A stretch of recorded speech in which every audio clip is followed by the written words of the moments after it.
Dad, maybe it's time you found your own place. Those words from my only daughter hit harder than any punch I'd ever taken in my life. Not because she said it, but because of what she didn't say. The way her voice trailed off. The way her husband avoided looking at me. The way the air suddenly felt colder, even though the heat was running. I'd been living in that house for 6 years. Not as a guest, not as a squatter, but as the man who had paid for the roof over their heads. And in one conversation, my daughter, the child I raised, was ready to shove me out like yesterday's trash. My name is Martin Gray, 66 years old. Widower. I was married to my wife, Helen, for 38 years before cancer took her. When she passed, I thought the worst pain I'd ever feel was losing her. Turns out, betrayal by your own blood runs a close second.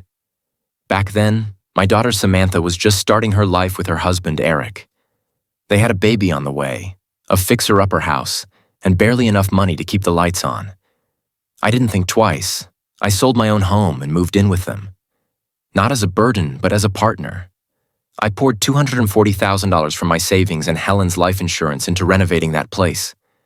New roof, new wiring, rebuilt the kitchen from studs, added a second bathroom so we weren't all fighting over one sink.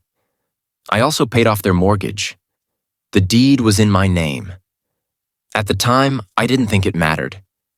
We were family. For the first few years, it was good. I helped with the baby, Emily, made school lunches, took her to soccer practice, cooked dinner when Sam worked late. Eric and I shared beers on the back porch and talked about life.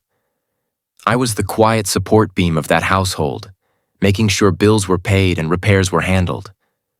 But as the years went by, something shifted.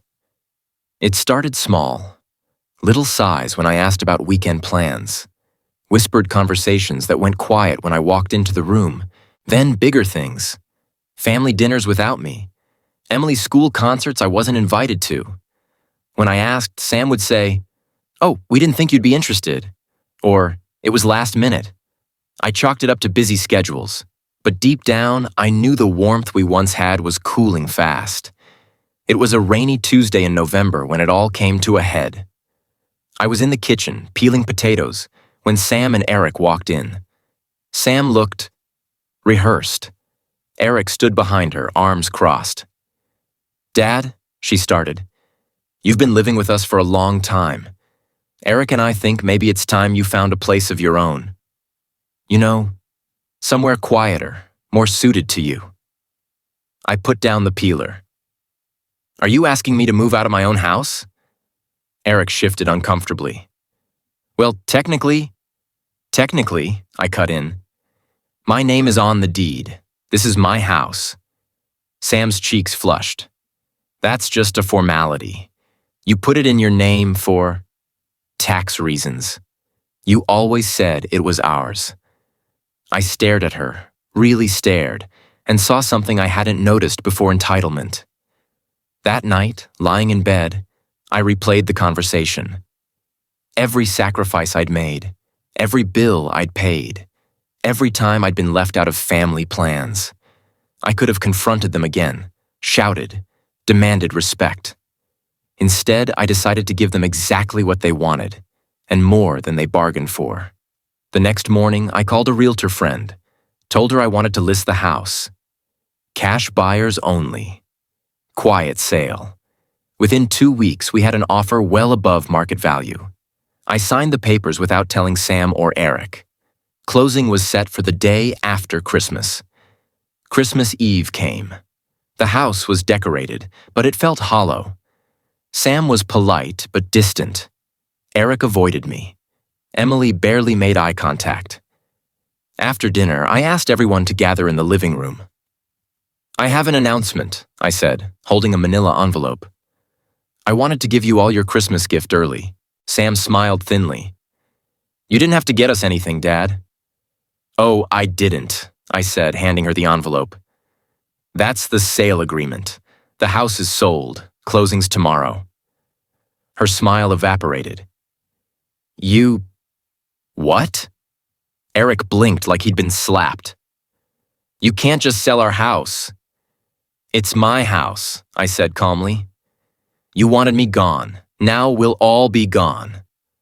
The shouting started immediately. Sam accused me of betrayal. Eric threatened lawyers. Emily ran upstairs crying. I stayed calm.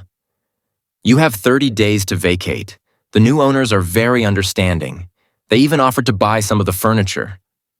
Sam's face went pale. Where are we supposed to go? I don't know, I said.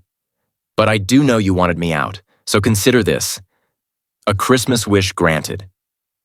They moved into a small rental 2 towns over. I bought myself a cozy cabin near the lake. Emily visits me every other weekend. We bake cookies, fish off the dock, and talk for hours. She says she misses the old days before things got tense. As for Sam and Eric, we talk occasionally, but the closeness is gone. And honestly, I'm fine with that. Here's what I learned. Generosity without boundaries breeds entitlement.